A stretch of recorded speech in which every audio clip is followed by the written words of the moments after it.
Hello, and welcome to Marriage Unchained, the art of one flesh, where saving marriages, saving families, and saving souls is the flavor of the day.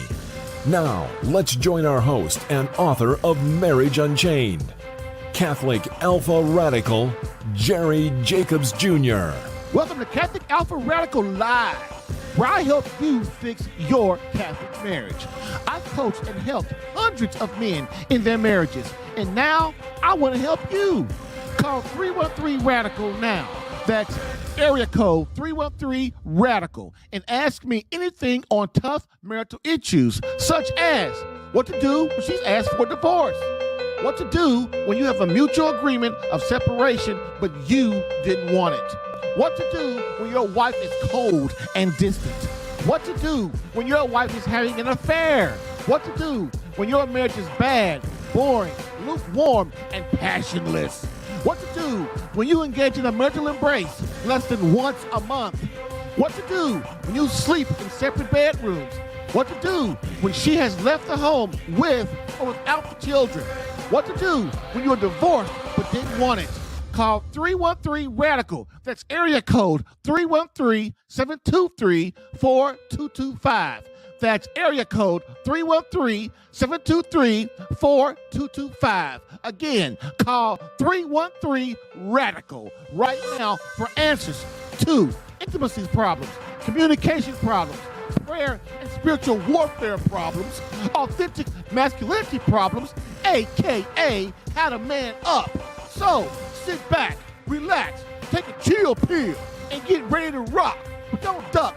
Can you feel it? Catholic Alpha Radical coming at you now.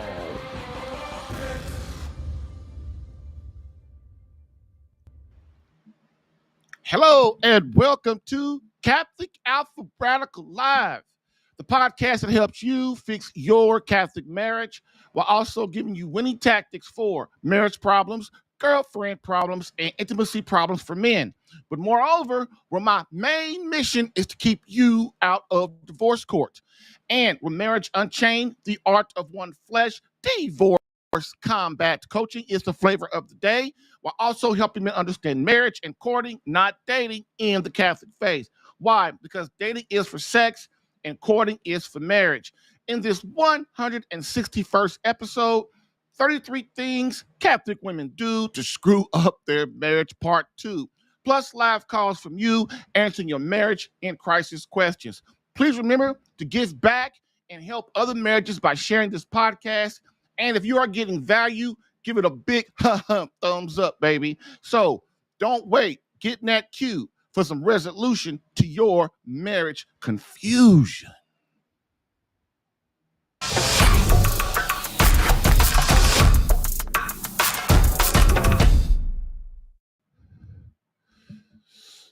And as we always do, we get hooked up and ready to go with our quote of the day. Quote,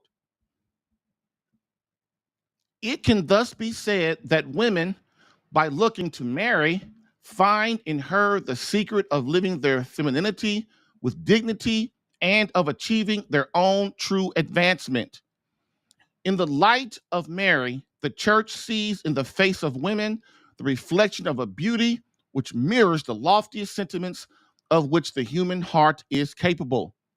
The self-offering totality of love, the strength that is capable of bearing the greatest sorrows, limitless fidelity, and tireless devotion to work. The ability to combine penetrating intuition with words of support and encouragement." End quote. Pope St. John Paul II, in his encyclical Redemptoris Mater, paragraph 46. Bam. I've helped hundreds of men in their marriages. Allow me to help you in yours. Get live Catholic marriage help Tuesday through Thursday, 10 a.m. Eastern, for some resolution to your marriage confusion.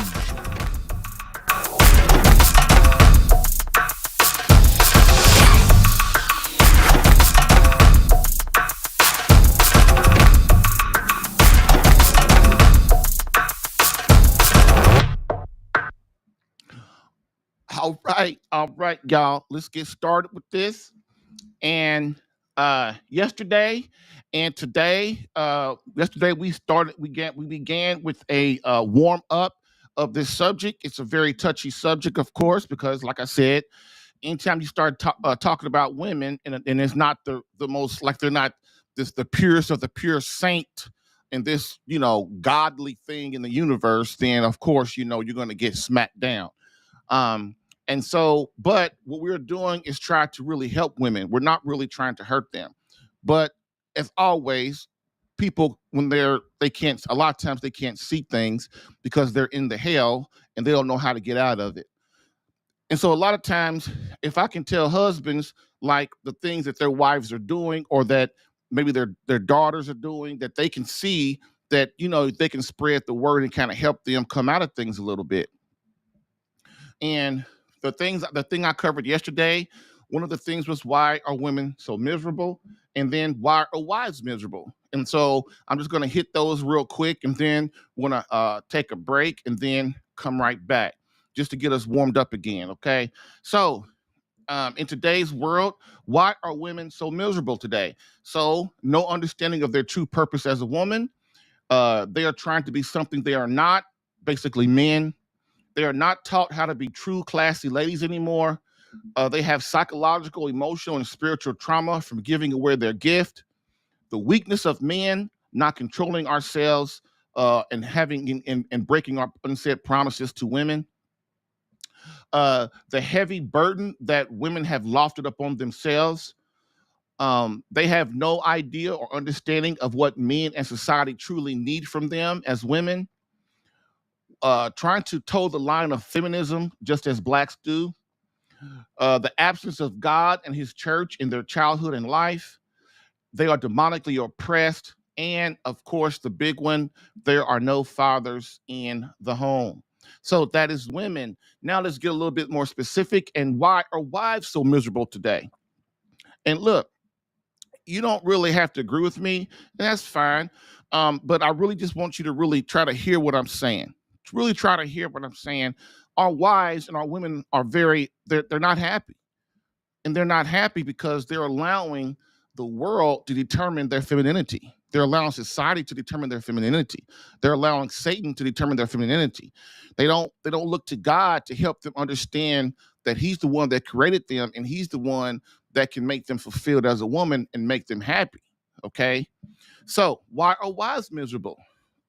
First is the pain of failed past relationships and failed marriages, the pain of neglectful, distracted, selfish husbands, the absence of God and his church in their family, not understanding their purpose as a wife, mother, and a woman. They are not fulfilled as a woman. They are not fulfilled sexually. They are demonically oppressed, no spiritual warfare by their husband. They don't submit to Christ or their husband. They are miserable and unsatisfied. And so with that being said, that's the warm up. We will be right back. Hang with me. This is a fun subject, but also, as I was told yesterday, it was a little touchy. But, we can't worry about that, right? Because our job as Christian soldiers is to inform, not to convince. Bam.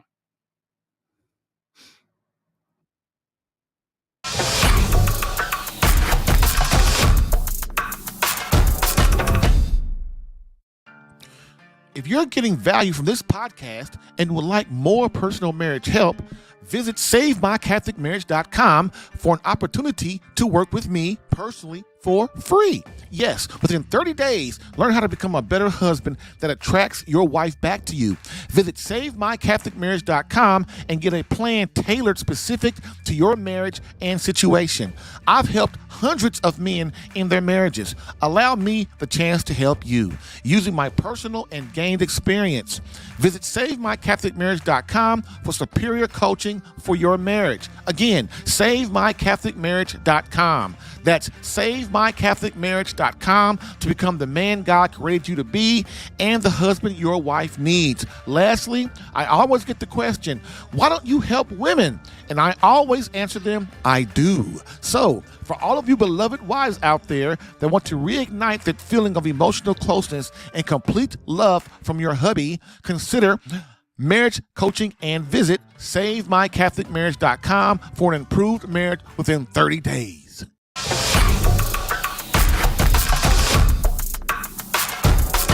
Hey, we are back. Man, let's do this fun subject, y'all. Let's do it. I feel kind of draggy today. Man, I got to tell y'all two stories. The first story is, I'm going on vacation starting Friday. So it won't be a podcast for 2 weeks, something like that. But man, I'm very, I'm very organized. And so about a month and a half ago, I set up a hotel, man. And I set up a hotel, and because it's a cruise, you got to park your car because I didn't want to rent one. So the parking cruise, you park your car there for the length of the cruise, right? So this one hotel, man, I didn't call about. I know it's probably a month and a half, 2 months ago, and I didn't got the darn hotel, man. It's all set up, man. Of course, you need two hotels: the one when you drive it, and then the one once you get there the night before the cruise. So anytime you go on the cruise, man, you never arrive the day of the cruise. That's dangerous. You always arrive at the minimum one day before so that you're already there. Just like I never understand people who gotta be there. They take an airplane to go somewhere and they have to give a speech, or they're going on vacation or something like that, and they take like the last plane of the day to get to the place that day. What happens if the plane breaks down? What happens if, it could be anything can happen. So I'm always I take the first plane out, and I don't like flying anyway, but I take the first plane out in case something goes wrong. I'm on the list to be out there quick. So that's a habit I developed when I travel. And so I'm getting there. So we go, we're supposed to go on this cruise, and we're supposed to park and ride, and our car is supposed to be parked there for, however many days of cruise, 11 days or something. Man, I have a habit of also always calling a week before, calling hotels directly the week before, or like 3 or 4 days before, because I don't want to get to the hotel and get told my reservation, we can't find your stuff. So of course, what did I do yesterday? I called both hotels. The first one was cool. Bam. I was happy. I called the second one, the most important one, right? The one where I'm going to leave my car there and stuff. They come talking about, man, they have my reservation. They don't have anything about parking. So basically the dude that talked to me, that sold me the hotel, he lied and told me that, of course you got parking, and, and it was a note even in the reservation. So I had to spend the 2 hours this morning getting up all early, messing around, trying to find another hotel. Of course, it's Labor Day, y'all. So guess how much more money I had to pay. And I'm going to Florida. So, I was kind of screwed, but, I found something that's, not nearly as good, but you do what you got to do. But I just want to tell y'all that little story, man, because it really messed me up through my whole day off. That's probably why I feel all draggy and stuff. So with that being said, let's get started as promised with the 33 things women do to screw up their marriage. And it's important that we understand that husbands understand that. But these next few episodes, men, I just want you to chill out and relax. And we're going to talk about some women, some good things and some negative things. But that's the way it is. Everything has a little negative and a little positive in it. Now, depending on what people think, what you think, you might think I'm being harsh. Well, maybe I am. Maybe I'm not.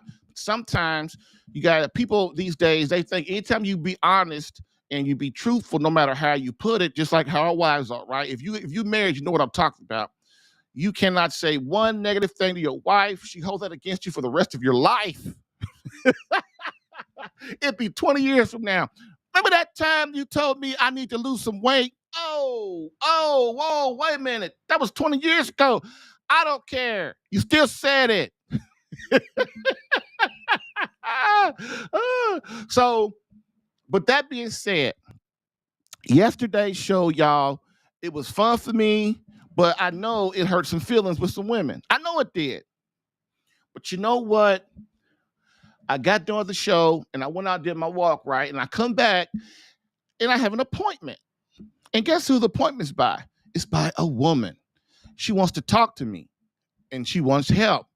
So I'm like, oh my God, she probably saw that show today and she's going to go off on me and she scheduled an appointment with me just to cuss me out. I said, oh man. I said, okay. So I'm thinking it's my vacation. What happened was I wasn't supposed to have that appointment anyway. It was supposed to be, my schedule was supposed to be blocked out, but somehow that calendar for women, for wives, I forgot to change it. So here is this appointment, and I was like, "Oh man, what's good? Okay, all right, Jerry. Do you take this appointment, or do you just tell her that you'll talk to her when you get back?" I said, "No, that's probably not good business sense." So I just let it happen, and so she came on, and we were talking, and I just knew she was gonna. She started out, and she was a very, very, I must say, she was a very, very sweet lady. I must say, she was very, very sweet, and I told her so. And so we're talking and stuff, and she goes, I watched your show today. I said, oh no, here we go.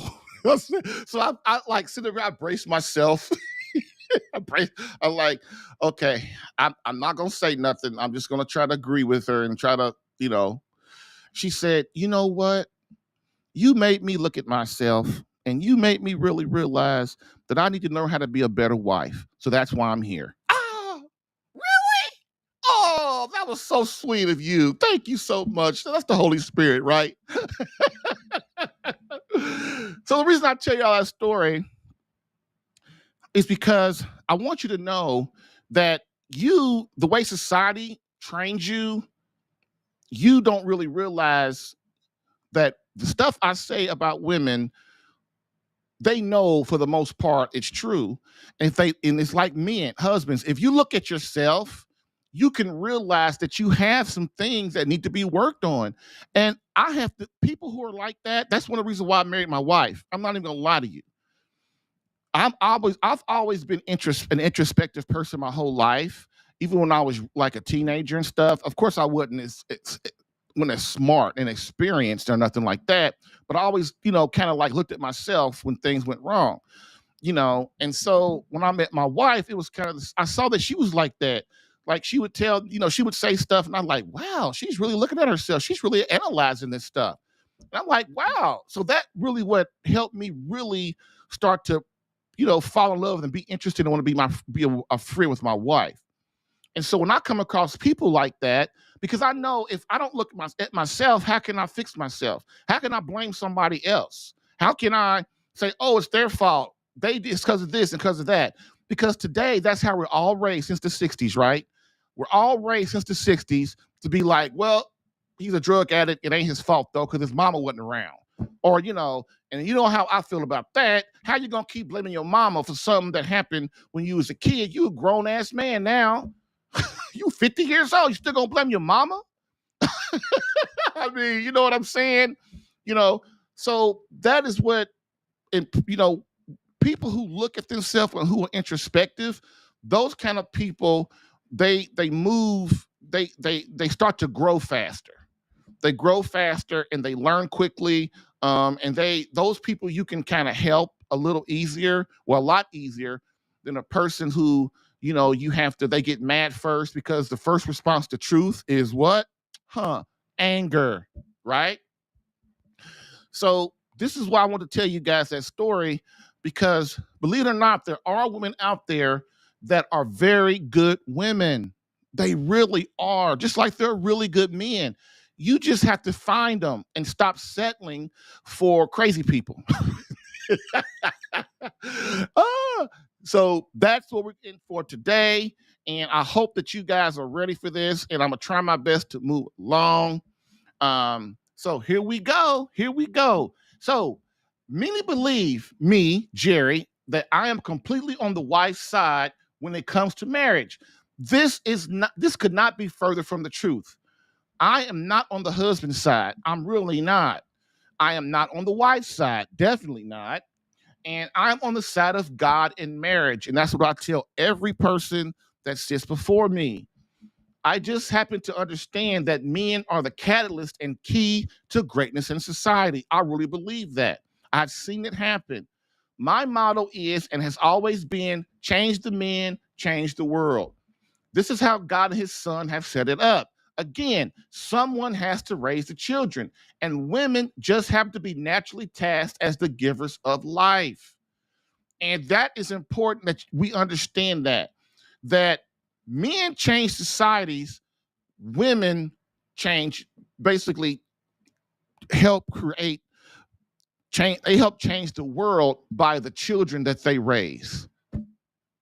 Does that make sense? That's a great saying. Too bad it's not mine.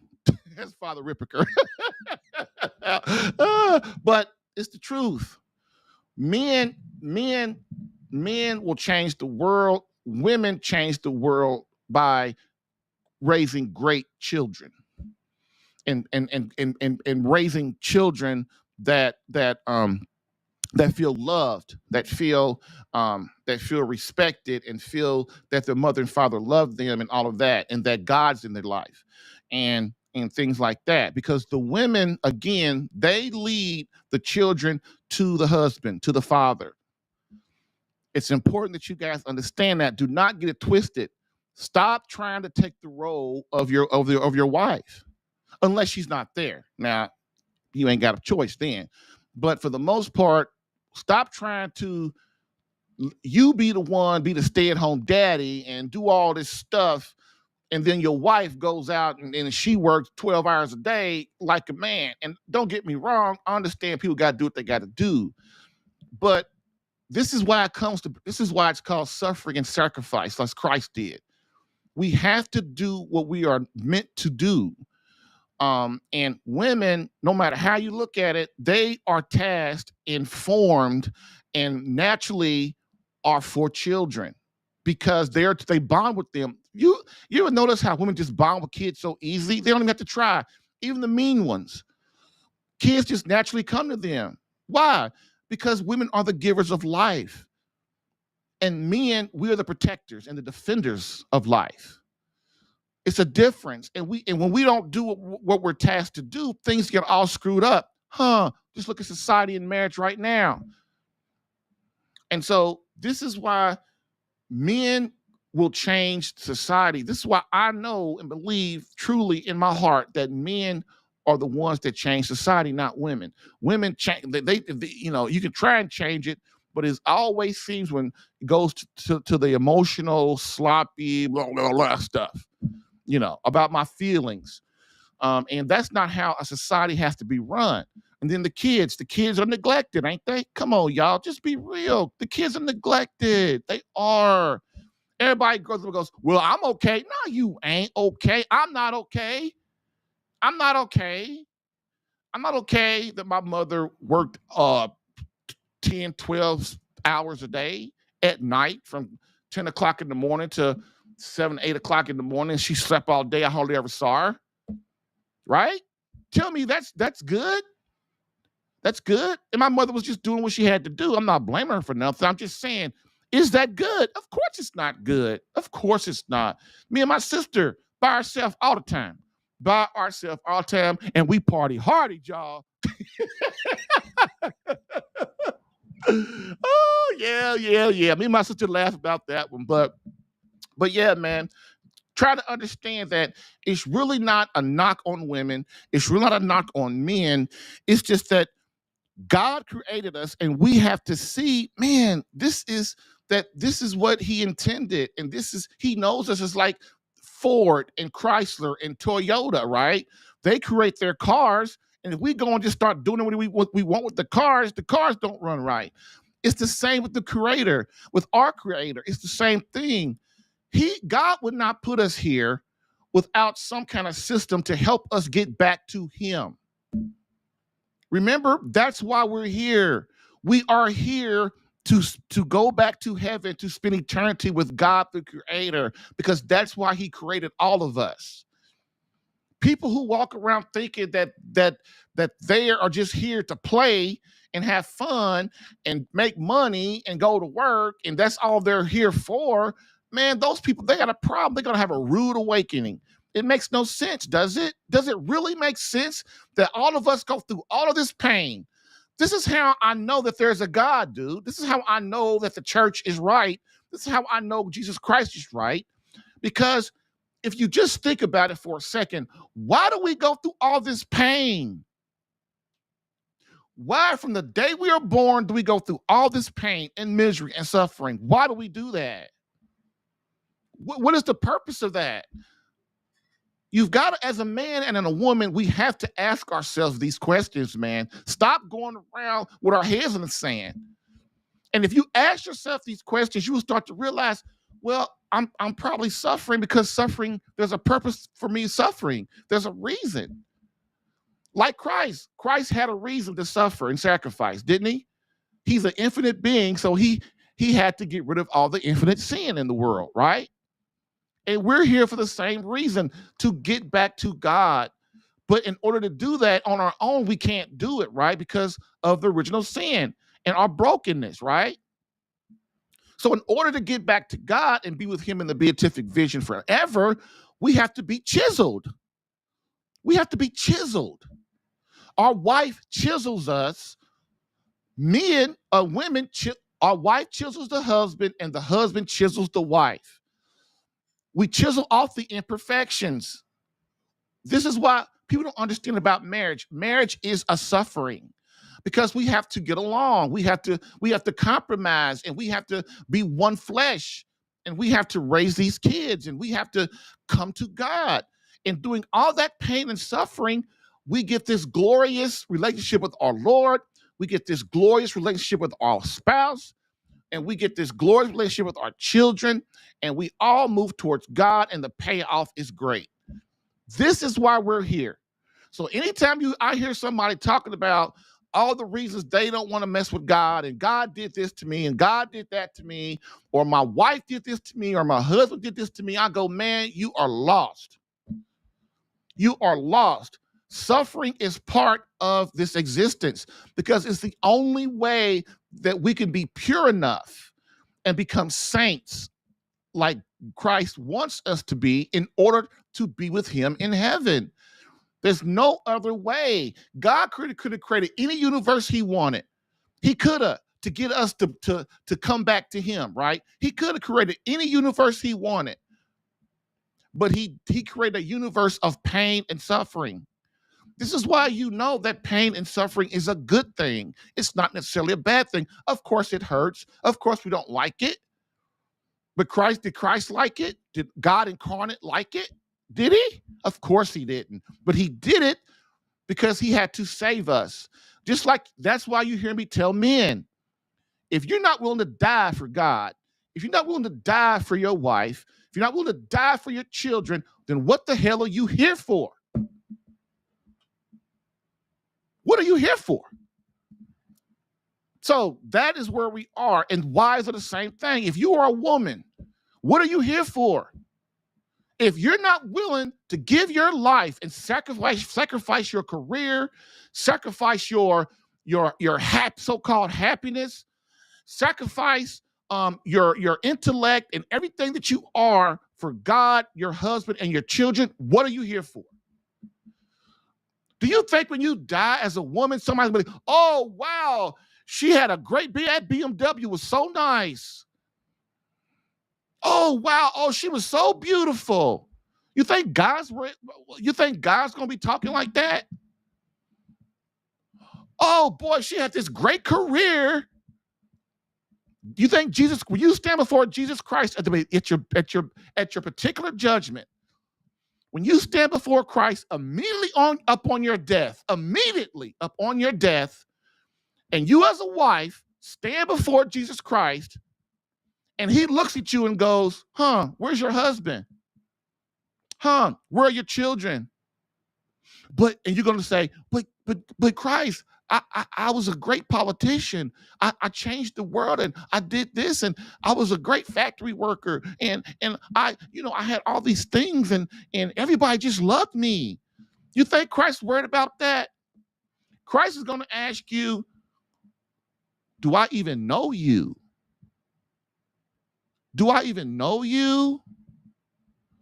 How many times did you pray to me? How many times did you pray for your husband? How many times did you pray for your children? How much did you sacrifice your wants and your desires for your husband, for your marriage, for your children? How, where are they at? And this is what I need you ladies to understand, that you have a purpose. It is not to walk around here with tight dresses on with your butt hanging all out. It's not. It's not. You are meant for more than this. You are the giver of life. You are the giver of life. Think about that. Christ gave you the godlike ability of creation. What are you doing with it? What are you doing with that husband that God has given you? Huh? Are you guiding him? Are you patient with him? Are you loving him?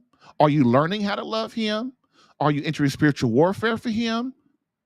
What are you doing for your husband to get what you need? I don't know. These are just questions. Okay? I talk to women all the time, and I hear about wives all the time. And I know you're in pain. I know you are. I know you are. But you don't want to admit it. You don't want to admit it. And that's your first mistake. You don't want to admit it. Believe it or not, if you set your husband down and you really had a serious conversation with him and you told him your pains and your unhappiness and how you're hurting and what he's doing to hurt you, and you were serious and you didn't nag him and bitch and whine and complain and criticize him, he just might listen to you. He just might. I've talked to so many men. I've never met a man that would not listen to their wife if she sat him down and told him, I have something very serious to talk to you about. Because as men, we want our wife to be happy, and we take it personal. Gentlemen, all the men, listen to me right now. Think about what I'm going to say. If we see a little bit our wife is unhappy, we take it personal, don't we? Oh my God, she's unhappy. How can I fix it? And that's in every husband. In every husband, no matter if he's a jerk or he's a saint. It's in every man. But what you as a wife got to do is be vulnerable. You got to be vulnerable and be serious about what you want. If you show your husband you're serious and you're not just bitching and whining about something, he will listen to you. Then he will take action to help you solve your problem. He will, I promise you. And if he does it, then he's got a problem. He's a jerk. I'm sorry. But 99% of men aren't like that, even if they are jerks. They want to hear what's wrong with my wife. And the problem with women is they bitch and whine and complain and criticize and blame him. And men, we're tired of that. You confront us, you disrespect us, and we're just like kind of tired of that. We're tired of that stuff. I'm a man. I put up with that stuff every day out in society. Now I got to come home and deal with my wife like that. No, I don't want that no more. I don't. And your husband doesn't either. Your husband wants a woman. He wants a woman that's willing to be vulnerable. Tell him how important what you feel is, and he will listen. He will.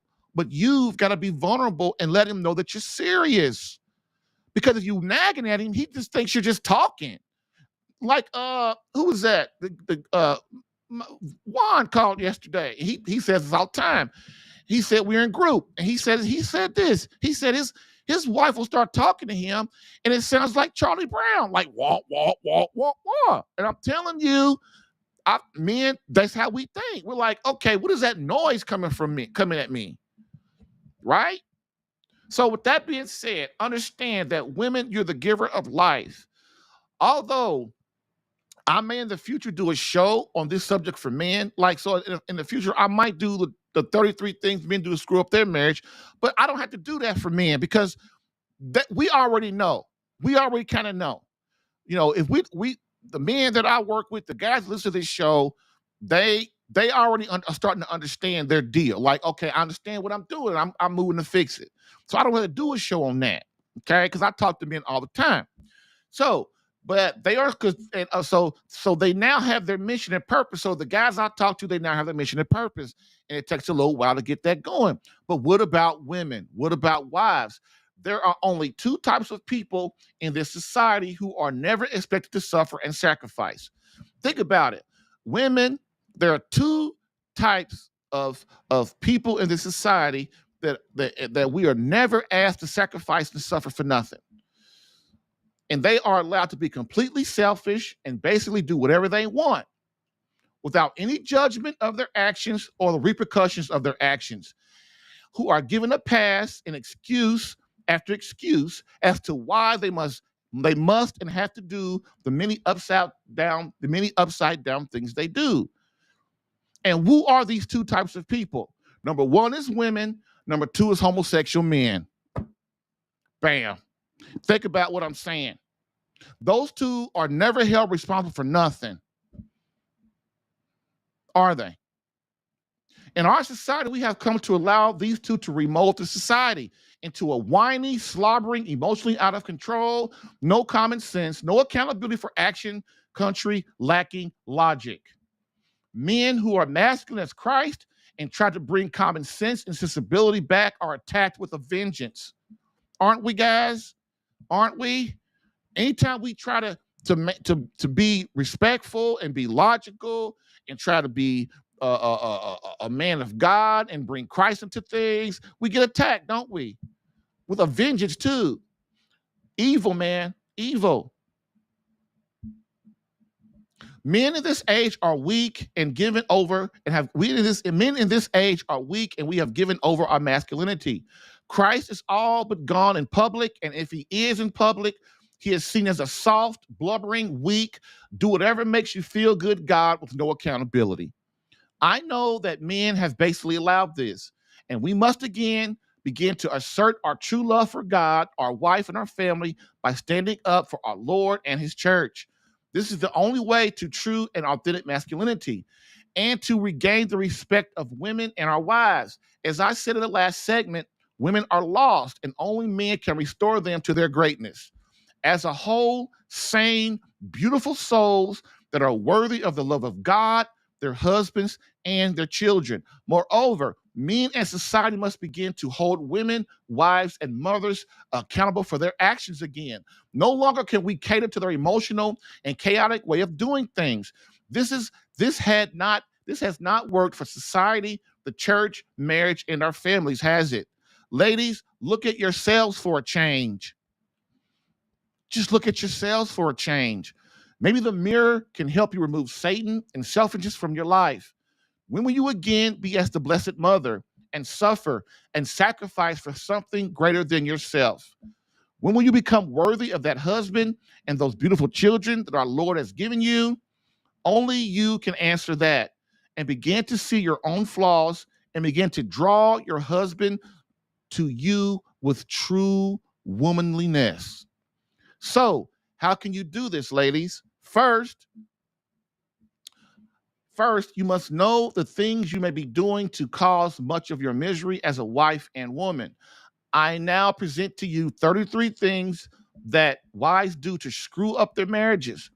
I'll do this in a minimum of 3 shows. It'll probably be 4 now, covering 11 per day. These are not in any particular order. As a matter of fact, they stack up on one another and get worse as the wife sinks deeper and deeper into her own misery and selfishness. So, as we go through these, try and think of some things you believe women do to mess up their marriage. So, here we go. Number 1, feminism, right? Think about it. Women have been conned into believing they can have their cake and eat it too. How many times, ladies, have you have men try to reason with you or try to protect you and defend you, and you won't even let them open the door for you? You know, ladies, women actually get mad now if you try to open the door for them. It's pure insanity. Women have forgotten that they are meant to be treasured. They are meant to be put on pedestals. They are meant to be given the keys to the hearts of men. They have forgotten that. They have forgotten that there takes some humility to allow a husband or a man to serve you. Not do what you say. That's not the same. To serve you. You must again allow men to serve you. Why? Because then men look at you as this special, loving, caring, great soul. If every time a man goes out of his way to do something beautiful for you and you snap at him or get on him for doing it, you just push him away. Because men, when it comes to our wives, we are very fragile. Our egos are very fragile when it comes to our wives. And women know that. And so as a wife, you've got to be very careful how you talk to your husband, because he's only doing what he thinks is best to be the husband you need. Now, it might be screwed up, but you got to understand, ladies, men think that being a great husband is going to work, working 8, 10, 12, 16 hours a day if it calls for it, getting 2, 3 jobs, bringing home the money, whether giving it to you or putting it in the bank, bringing food home and getting a roof over your head and getting you some clothes and all these things. That's how men show they love you. Right? But most women don't understand that. And so when you as a woman, if you see your husband doing that, he's getting up every single day and he's going out to fight the battle for you. And so if you don't appreciate that, then that's one of the things that starts pushing him away from you. He's like, look, man, she don't care about nothing, man. Every time I come home, she bitching and whining at me, man. I'm not trying to have that. I got to go to work. I got to get up. That's what men do. Now, I know that women need more than that. I know kids and children need more than that. But I'm giving you the perspective of your husband. If a man goes out and makes $1 million and gives it all to you, to him, he's like, see, I did my job. She ought to be happy. I had a guy tell me a couple weeks ago, his wife was severely depressed. He goes, he had the, it's kind of funny. It's not funny, but it's kind of funny when you think about it. He says, Jerry, she has all the money she could want. She has a roof, the most beautiful house, beautiful cars. She has beautiful children, and all the clothes and all the things that she could ever want. I love her, and she's still depressed. I said, yep. I said, yep, you're right.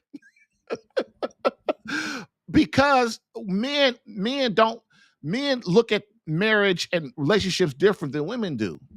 Okay? So that's what feminism has done. Feminism has taken the femininity out of women. And so women, they try to be like men because women think, well, I could put on this pantsuit and I actually see women, corporate women, or women that are in charge, like managers and stuff. I actually see them deepen their voice.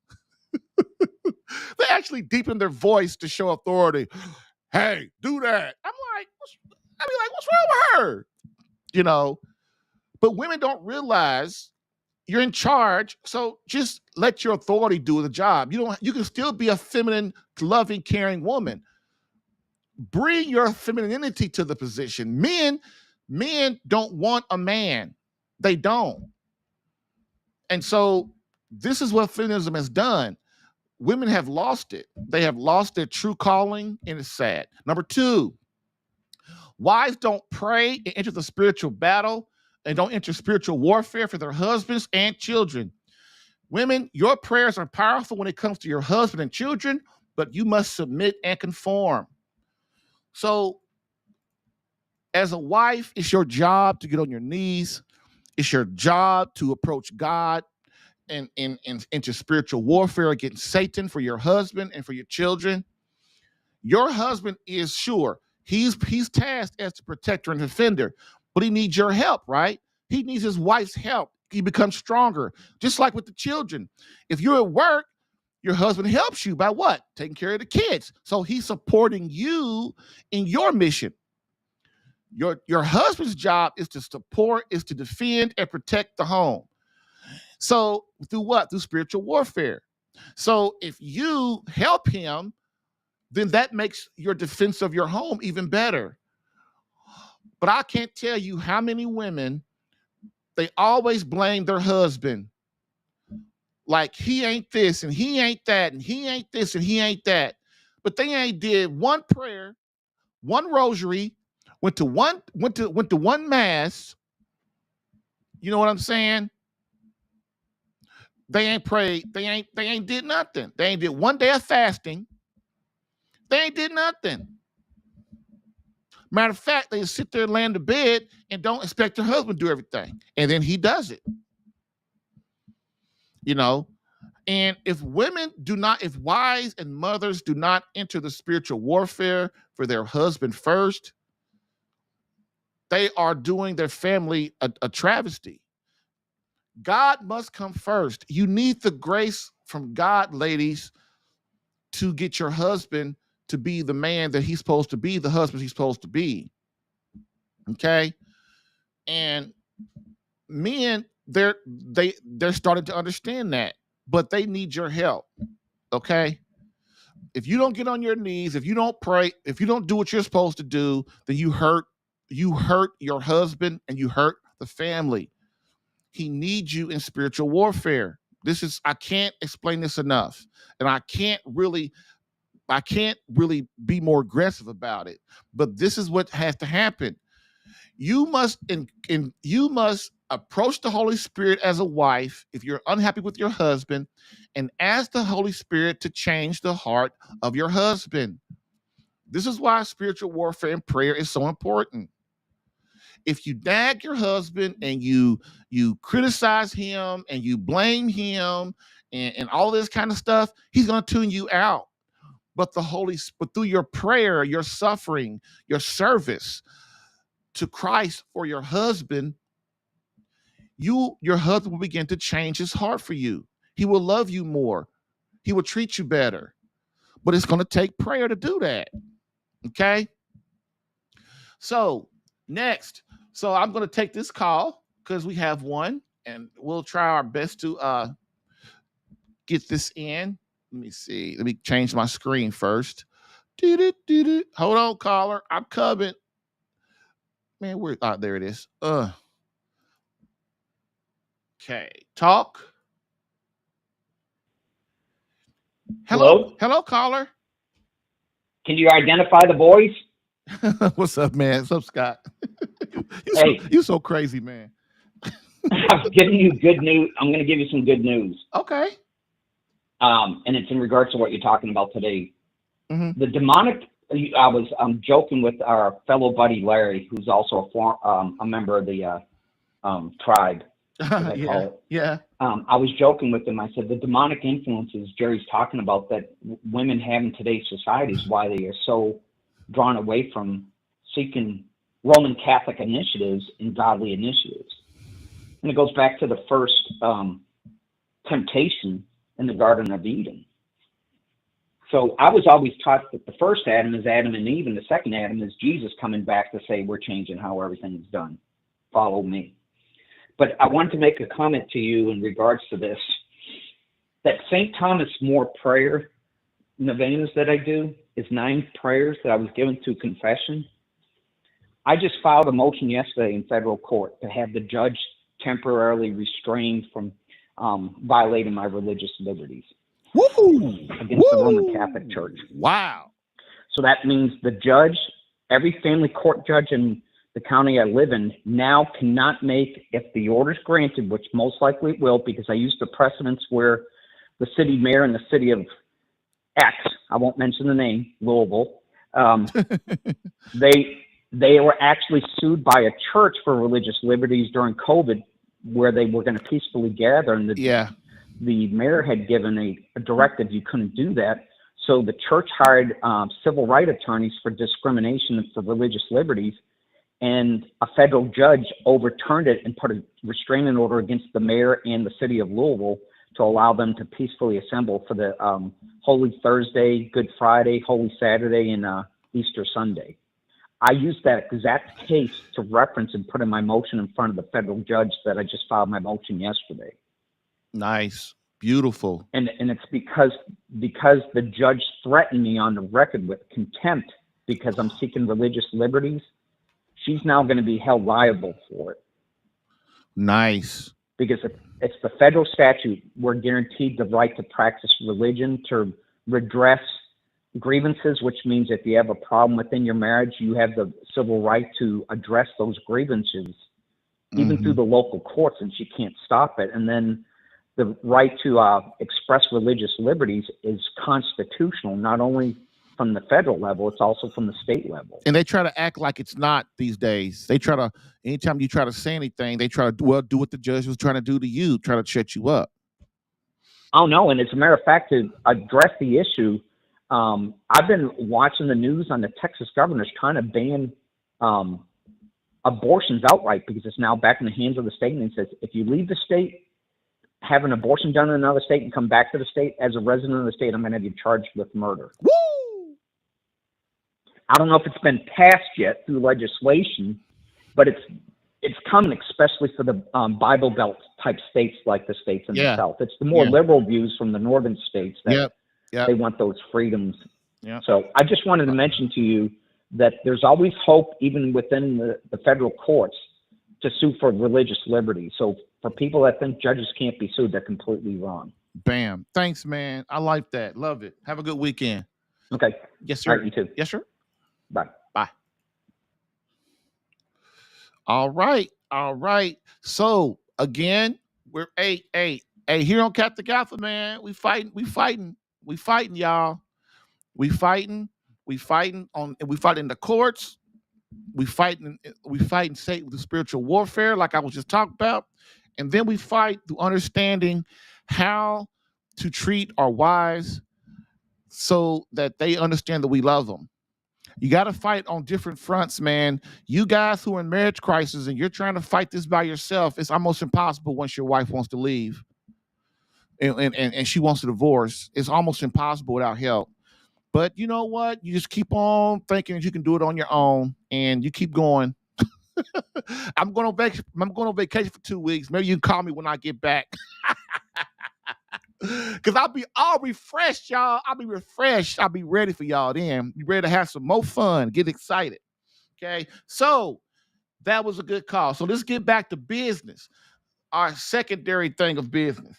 So we just did number 3, which is wives don't know or try to understand their faith. Oh, no, that's not somebody. Let me see. No, wives don't pray and enter the spiritual battle for their husbands and children. Okay, that was number 2. Now, number 3 of the 33 is wives don't know or try to understand their faith and Christ's church. Okay, a weak faith is what Satan wants, ladies. Many women, after a bad marriage or relationship with a man, abandon God. I can't tell you how many women are like that. If they lose their husband or their marriage is bad, they'll abandon God too. I don't want to go to mass no more. I ain't trying to go to church. I ain't trying to pray. For what? Because I lost my husband and I'm supposed to go, God help me lose my husband. So I'm not going. That Catholic church is crazy, and he's a cult. And I ain't trying to mess with that no more. You know, it's all excuses. It's all excuses. Why? Because for a woman, the most important thing to them in marriage is what? Everybody said in unison. Emotional closeness. So if your wife loses emotional closeness in her marriage, she's basically gone. She's checking out. Okay? But ladies, you can't do that. You can't do that, ladies. You must rest in the Lord. You must rest in God, because that grace will help you. That prayer will help you. Many women these days have weak faith. They think it's strong, but it's not. Soon as things don't go their way, I'm not trying to go to church no more. 10 Commandments, screw that. Pray, no, not doing it. But if the thing that I try to get people to understand is if you learn your faith, and in the Catholic Church, you're going to get all you can handle about 2,000 years of Christ and what he wants. It's the fullness of the faith. So as a wife, you have to learn this stuff. Understand the concepts, understand the theology of the church, of Christ. And you will understand that your suffering that you're going through in your marriage is for a reason. The suffering is for a reason. It's for you to, because you're having this pain because you're moving too far away from God, and he uses pain by the demonic to help you come back. So this is why you hear the saints say that suffering is good. The saints will say, God, our Lord, give me all the suffering that I can stand. You know why? Because it draws you back to God himself. The saints know that it's God's will. And the more suffering, the more holy I become. And this is why it's important that all of us, but right now we're talking to wives, but it's important that all of us understand the meaning of suffering. Without suffering, there cannot be any heaven. You cannot get to heaven without suffering. You can't. This is why people who are in church for 2 hours, jumping up, hooping and hollering for 2 hours, that is not reverence. That is not worshiping God. That's praising God.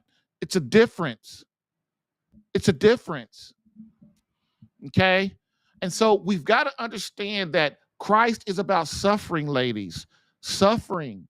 When you suffer, you grow. Tell me as a wife, when have you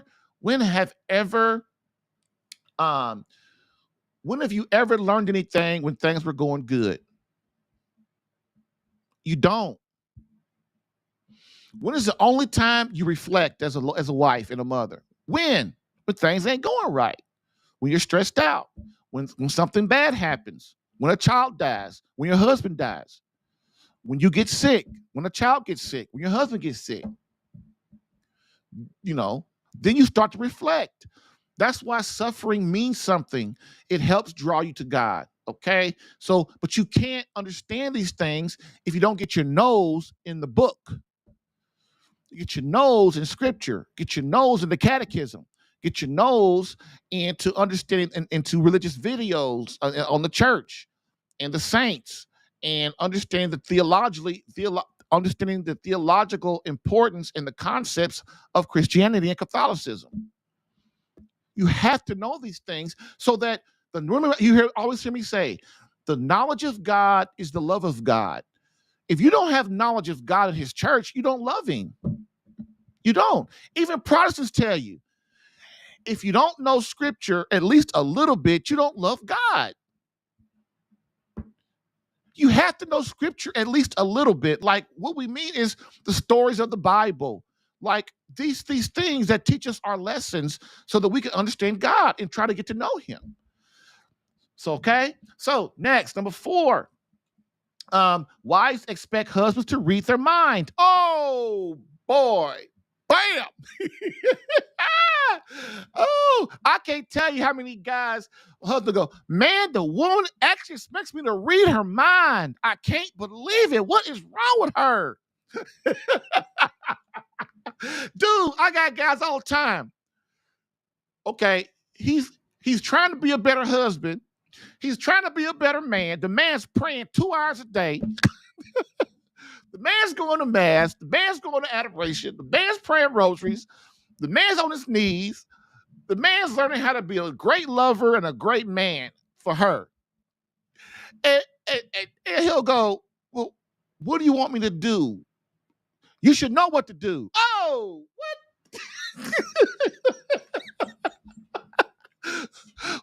What am I doing wrong? You should know what you're doing wrong.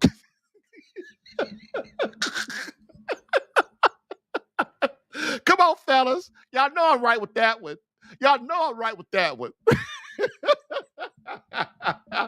And every woman listening to this show right now is cracking up because she know I'm telling the truth. She know it. She knows I'm telling the truth, man. Okay, look, this is so unfair, ladies. This is so unfair. Like you heard me say earlier in the show, you know, your husband wants to be the best husband for you, but you can't nag him and criticize him and blame him because you turn him off. But if you sit him down and go, hey, sweetheart, beloved husband of mine, I have something that I want to talk to you, and it's important. I do not know a man that would not sit down and listen to you and be serious about it. If you want your husband to know you, understand you, and if you want him to love you deeply and understand how to kind of converse with you, you have to let him know what's on your mind. But it's not marriage killers. So marriage killers is what I call, these are marriage killers. These will kill your marriage if you criticize your husband, if you argue with your husband, if you nag your husband, if you defend yourself against your husband, if you blame your husband, if you don't listen to your husband, if when your husband talks, you interrupt him. And it's many, many more, but these are just some of them. Your husband's going to tune you out. But if you sit him down and say, listen, can we talk later? Most men, if you go, hey, baby, when the kids go to bed tonight, can we talk for like 30 minutes or so? He'd be like, yeah, sure.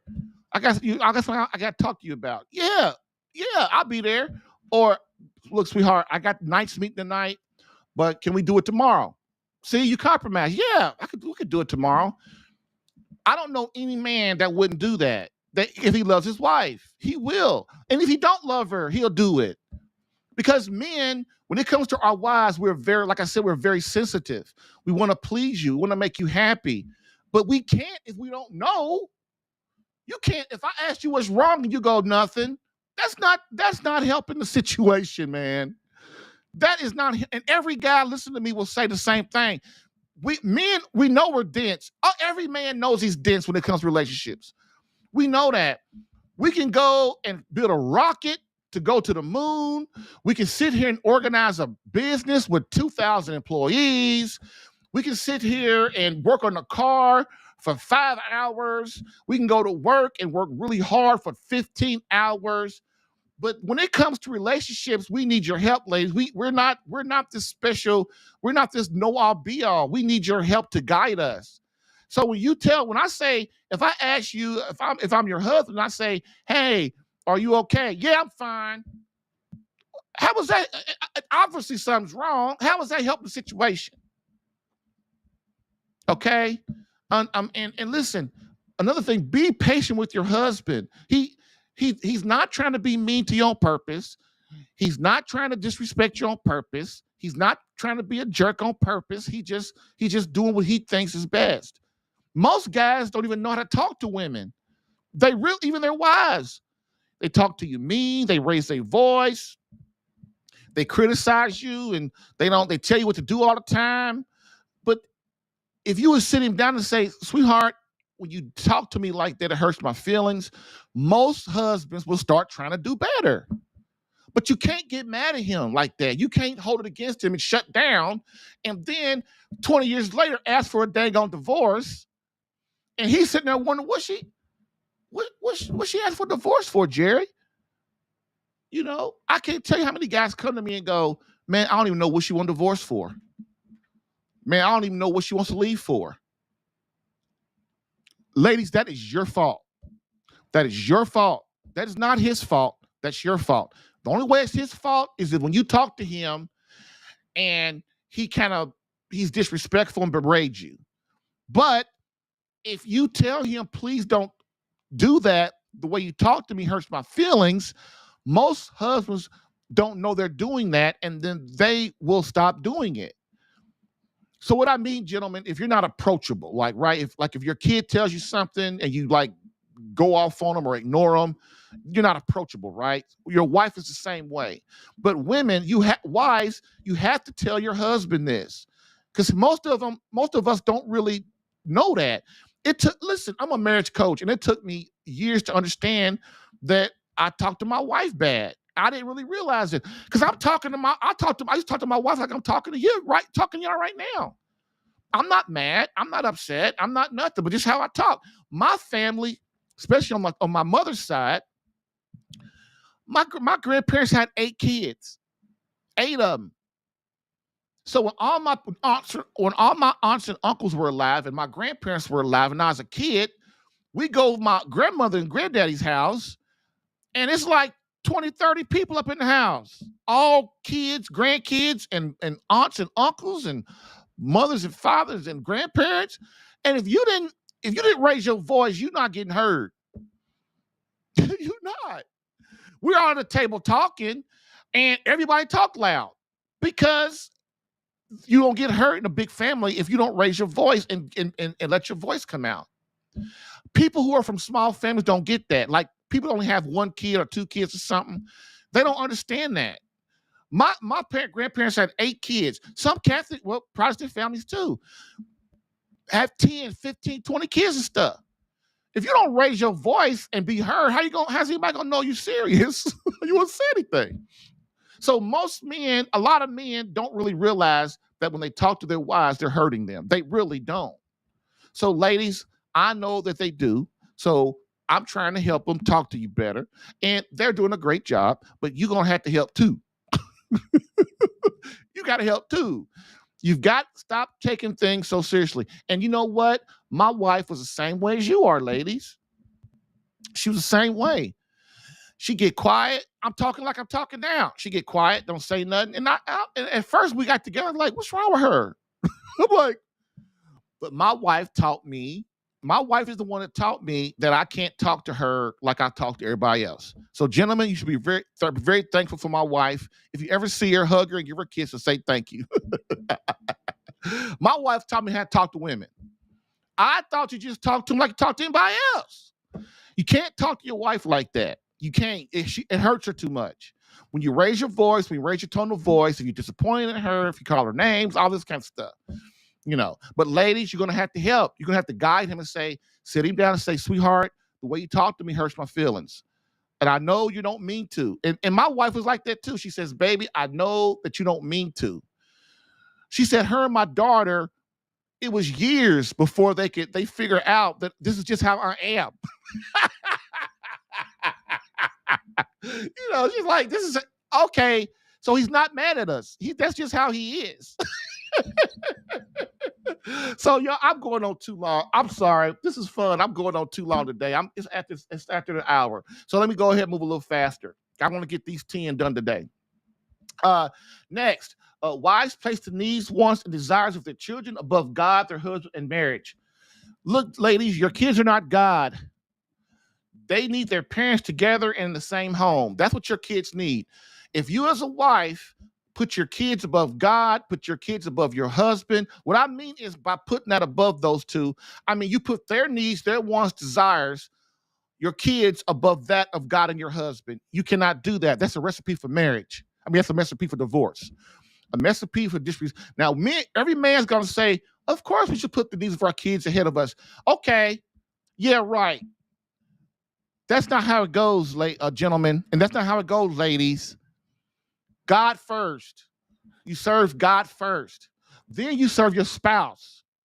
Because if your spouse starts to feel their needs not to get met, because every time you look up, you putting the children above him, you putting your mom and daddy, your brothers and sisters, you start putting your friends above them, your husband starts to go like, what the heck's wrong with me? What's going on here? Ladies, if you haven't figured it out, the most important thing for men is respect. So the way you show you love your husband is you respect him. And you cuddle with him, you hug him, you kiss him, you love him, but you respect him above all else. If you don't respect your husband, eventually he will leave you. He will, and he won't care either. He's like, man, I go anywhere and get this. I get this at work all day. I'm not coming home to it. Okay? This is why you have to understand, ladies, if you have God and you have your husband, you have everything. Your kids are a product of your love.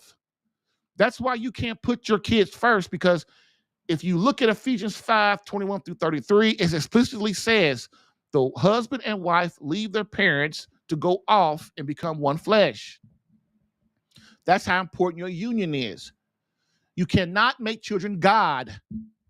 You can't make them more important than God and your husband in your marriage. You will fail every time. Every time. This comes from not understanding the faith and not understanding what the kids really need and what kids really want. What kids really need and what kids really want is their mother and father together in the same house, going to church, and we're thriving psychologically, emotionally, and physically in that room. Spiritually in that house. That's what the kids want. If you talk to most kids, they don't care that y'all unhappy. They just want my mom and dad together. So if your husband ain't around, do you have a family really? No, you don't. You got a broken family. Okay. Next, wives don't tell their husbands about their hurts and problems. I talked about that. This will kill your conversation, happiness in marriage, ladies. You've got to tell your husband your problems and your wants and your desires and your hurts and your pains. You got to sit him down and tell him. But you don't bitch and whine about it. You sit him down and talk to him and let him know that you're serious and that you need to speak with him. Okay. Number 7, wives confide in divorced women concerning their marriage problems. Again, why would you talk to a divorced woman about your marriage, ladies? Why would you do that? First of all, she probably go try to steal your husband. But look, why would you do that? She's got a broken marriage. She couldn't keep her man happy. See, y'all don't look at it that way, do you? You don't look at it that way. She could think about it. You're going to a divorced woman who couldn't keep her man happy, and you're getting advice from her. That's Satan, all up, down, all up, down. You never do that. You don't go to somebody to get advice from somebody who ain't where you at, or who aren't where you want to be, I should say. Because misery loves company. She's divorced. She's in pain. She has inhibitions. She's miserable. She's sad, and she wants you to be just like her when you leave your husband divorcing. Now y'all buddies, y'all partners. Ooh, I can't tell you all divorced women's groups. That's how y'all do. You go out and create a group to make yourself feel better about screwing up your marriage. Yeah. You take advice from a divorced woman. You just ask to be divorced. And your husband, he ain't stupid. He knows what you're doing. He can tell because you're acting different. You're coming home talking about, I want to leave, I want a divorce, I'm going to talk to a lawyer, all that kind of silly stuff. Instead of really working on the marriage and changing yourself, ladies. You change yourself, then you start trying to divorce your husband. Okay? If you look in the mirror and you got all these flaws and you trying to make your husband change his stuff and you ain't changed your stuff, how can you justify divorcing him or leaving him? How can you justify that when you got all these problems too? That ain't fair. I tell you what, make a deal with me. You get and found you a marriage coach, and you work with that marriage coach, and then you fix all. If you got any kind of that, if that person's any kind of good marriage coach, and if that person don't help, he'll help you. They'll help you fix your flaws and help you look at yourself and get your stuff together. Then if your husband don't change after a year or two or whatever, after you working with him and guiding him, then maybe think about I should maybe leave or something. But if you ain't changed, and that's another thing women got this delusional thing about. I'm going to divorce my husband, and I'm going to go over here and give you another husband. No, here's what they say at first. Oh, I ain't looking for nobody else. I ain't trying to marry nobody else. That's a lie. That's a lie. As soon as the right man come along, you're going to marry him too. Because that's how women are. Oh, I don't ever want to have sex again. That's a lie too. That's a lie. My wife says stuff. If you die or if we get divorced, somehow we get an annulment or something, I ain't gonna never marry again. I said, girl, you know you lying. You know you lying, girl. Listen, one thing I know about women is this. The right man come along, they start talking that stuff in her ear, she's putty. Especially if she sleeps with him. She's putty. I know that. So there's no way. So they tell you. So my point of saying this is you're gonna divorce your first husband. Then you're gonna go out here and act like you don't want to be with nobody. Then the right man gonna come along, start talking that sweet nothing in your ear. You're gonna marry him, and guess what's gonna happen? The same stuff that happened in your first marriage. You know why? Because you ain't changed. You're the same woman that with that guy. You have not changed. You're the same woman. You have not changed one bit. I know women come to me, their husbands come to me. The most I done heard was 6 times. She's married 6 times, maybe 7. I don't know. That's Elizabeth Taylor stuff. So it comes a point in time, you marry 6, 7 times, you got to go, man, maybe it's me. Maybe I'm the problem. Okay? Next. Another thing, too, divorce is not what you think, ladies. Divorce is not what you think. They're starting to go on the man's side a lot in this child custody battle stuff now. So you're trying to be all righteous and stuff. The judge is gonna kick you in your butt and say, "Listen, he gonna get the kids because you ain't a fit mother." That's what's starting to happen in these states because guys are starting to fight back. I told you yesterday, men are getting tired of American women. We just are. We're getting tired of y'all. We're gonna start fighting back. And listen, for 50 or 60 years, you'd have had the one up on us. Oh, well, we let her do what she want to do. She's upset. Just let her. But you know what? Men, we wising up to you now. And we fighting back. See, that's the thing about men. We might be a little slow. It might take us a while to catch up. But when we do, y'all, we own it, ain't we? See, that's what's wrong, women. You keep out here doing this crazy stuff and listen to these divorced women and these single women and letting Satan decide what kind of woman you're going to be. Men, they're going to start coming back and taking their stuff back, taking our country back. Okay? Next, wives can fight. Wives, let me see, that's this one. Yes, number 8, wives can fight in other men concerning their marriage problems. If you can fight another man concerning your marriage, this is a breach of promise in your marital contract. You are opening up yourself to fall for this man. Another thing, women, ladies, please don't go out and tell another man about your marriage problems. That's a breach of the marital contract, the marital covenant, man. That's not right. That's not fair. Don't let some dude con you because he's nice and he talks nice and he acts like he cares. Con you into talking to him about your husband. Don't do that. That's so disrespectful. You know what? And he can't help you no way. Another thing, too, he's probably trying to get in your pants. That's right. I said it. He's probably trying to get in your pants, and you don't even know it because he's nice. He's talking to me nice. No, man. No, you don't fall for that stuff, ladies. That's why your butt's got to be praying. You got to get in spiritual warfare. So the Holy Spirit keep them dudes away from you. Okay. And also you're opening up yourself to fall for this guy. You open up yourself. When you confide in another human being, you're opening up your heart and your soul to that person. You've got to realize that. You can't be out there as a woman, and you know how y'all are. You can't be out saying, you can't be out there giving your heart to another man like that, and your husband's out working his butt off for you. That ain't fair. That's not moral either. And it's not honorable. Please, don't do that to your husband. He don't deserve that. Okay? Number 9. Wives having affairs, physical affairs.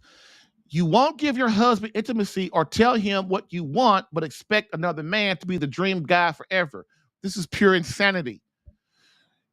I can't tell you how many wives, they won't give their husband sex, but then they'll go out and get some stranger sex. It makes no sense. Won't even tell your husband, a poor guy. You won't even tell him he's a bad lover.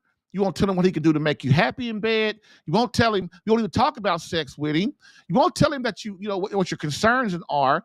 But then you go out and let some other guy get in your pants. That ain't fair. That's like the other thing, talking to some guy about your marriage. You know, that's why guys get hurt. Because the man goes, dang, you said I was all these things, but you didn't tell me. Or you didn't sit me down and let me know.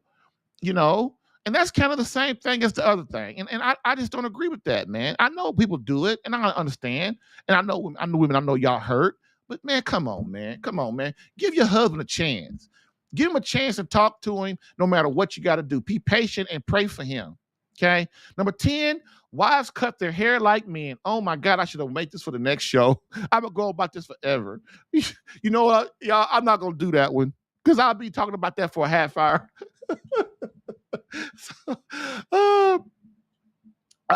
So what we're gonna do is I'm gonna change that one because I'm serious. I will talk. That's one of my pet peeves, and I talk about that for an hour. So I'm gonna make that number 13 or something for next week, for tomorrow. But so check it out. So the next one we'll say this is number 10. Wives, husbands are not their best friend. So your husband's not your best friend, ladies. I can't tell you how many marriages have been broken because women have best friends and men have best friends. No, you're one flesh. Your husband's supposed to be your best friend, and your wife's supposed to be your best friend. If it's any other way, first of all, it's going to hurt your intimacy. But why? Because we tell our best friends, especially women, we tell our best friends things of our personal nature because we so-called grew up with them, or they're a college buddy, you know. But what are you doing? You're breaching the contract with your husband again. You're doing the same thing you don't want him to do. Now, wonder if your husband's best friend is a woman. Changes things, don't it? And he's up there telling his so-called best friend, who's a very attractive young lady or older lady, don't matter, a very attractive woman, and he's telling her all the intimate things about y'all and stuff, about, you know, about whatever, about the things y'all do, about their hopes and dreams, his hopes and dreams and stuff. They're getting closer and closer while you're doing what? You out with your so-called best friend. So what does that do? That splits you and your husband up. That puts a wall between y'all. One flesh, that means something. It's not just about sex. It's about God, you, and your husband building a community, building a love and honor and respect and devotion to each other that you give to nobody else. You don't give that to anybody else. And when we don't have our spouse as our best friend, we are breaching the contract again. We are. And then people wonder why we grow apart. We grow apart because I'm telling my best friend all my stuff, or my friends, okay? Next one. See. The last one we're going to do for today. Wives put their best friends above the relationship with their husband. A recipe for disaster: divorce within 10 years. I'm just joking with the divorce within 10 years. Heck, it might be 20 or it might be 5. I don't know. But it kind of goes with what I was just saying. We can't, wives, as women, we cannot put our relationship with our best friends above that relationship of God and our husband. It causes a wedge. Sure, he might say it's okay, but see, any man that has any kind of knowledge about relationships, about women, he knows that ain't cool. He knows that, because what'll happen is she'll start putting that relationship above his. You cannot. It's important that we think about our husband as our best friend, as our lover, as our confidant, our beloved, that we share nothing else, with other people that we supposed to be sharing with our husband and God. That's not how it works, okay? Please try to understand that one. It's a very important concept. I don't want the wedge between you. And the wedge is who? The wedge is Satan. The wedge is Satan. Because he wants the marriage to break up. He wants the family to break up. Because whether you know it or not, the fallen angels understand God and understand scripture, understand the church and catechism way better than we do. And they know that the family is the key to the universe. They know that. Okay? All right. And so that being said, that is it for today. Thank you guys so much. I went over, but we had a call, and this is a very subject that needs to be done because wives need to understand what they're truly, how they're turning their husbands off. Because this is basically what the show's about, right? Women and wives are turning off men, and you need men. You learn how to get along with your husband. And so if you don't know the things you're doing wrong, how can you make it right with him? Okay? Believe it or not. Okay? So, with that being said, we are going to take a break and be right back. Bam.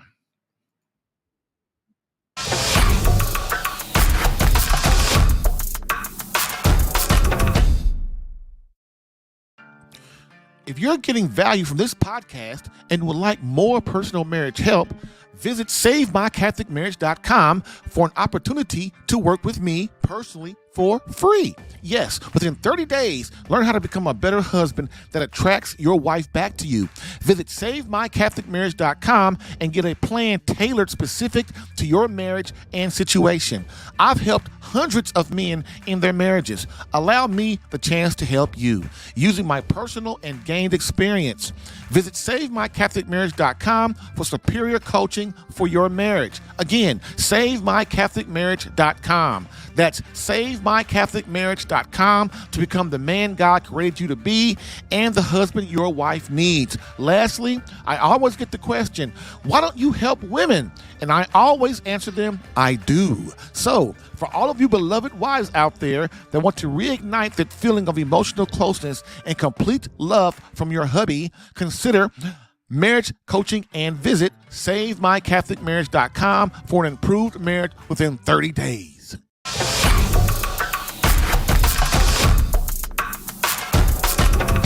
Okay, I know I probably lost a lot of listeners because I'm way over, but I rarely go over anymore. But I wanted to get it at least through those first 11, so that we can start with the next 11 tomorrow. But that being said, thank you guys for hanging out with me. And ladies, know that I'm tough on you today, but I love you. I love you because I'm telling you the truth. That's why I'm talking to you, because I love you. And it hurts me when I see women in pain. It really does. Because I know all the pain and the hurt and what society has done to you and has conned you into believing. And I know what it's caused. I know. I have a wife that fell for that Kool-Aid crap too. And I've talked to many women, and women are so hurt. I joke around about saying the 33 things women do to screw up their marriage. But what I really should be saying is the 33 things that cause pain, more pain in a woman, and the results of that, And I understand that. And most of the guys that listen, they know too. They know that I'm being tough on you, but they know I care.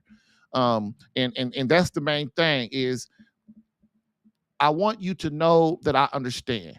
I really, really do. I understand the plight of women. I've been around this, this ain't my first rodeo. I've been around for a long time, and I've seen a lot of things in this society that have hurt women really bad. And the fact that they still do the same stuff is a testament to that people don't change. What I mean is the human person doesn't change.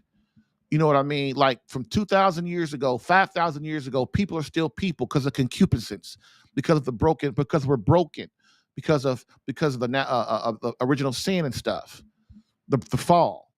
And so people think just because we got these great cell phones and look, what's his name?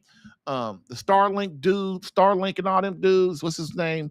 The guy with the electric cars and stuff. We got those great 20-some thousand satellites in the sky. We got all this technology and these great cars and spaceships and all this stuff. And we and what? And we still the same. We're still the same people. We're still the same, right? People ain't changed, and we ain't gonna change. The only way we're gonna change, the only way there's gonna be peace, is with God in the beatific vision. That's it.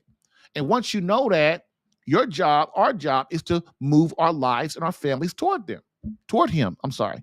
All right. So that being said, y'all, See you tomorrow. Today's Wednesday. See you tomorrow. We're going to rock again. I hope y'all had a good time today. And so what we're going to do is we're going to end as we always do with a quote from Pope Benedict XVI, which states, "Society offers you comfort, but you weren't made for comfort. You were made for greatness." Now go forth, Christian soldier. The spiritual fight is upon you. Fast, pray, and prepare for battle. Thank you for listening in today. If what you heard helped you in any way and you would like more personal attention, visit SaveMyCatholicMarriage.com for superior marriage coaching. And remember to join the Catholic Alpha Radical Live podcast as a caller or listener every Tuesday through Thursday, 10 a.m. Eastern. To join as a caller, dial area code 313-RADICAL. To join as a listener or view the live stream, visit the Catholic Alpha Radical Live Facebook page or visit CatholicAlpha.com for Catholic marriage help that actually works. Bam!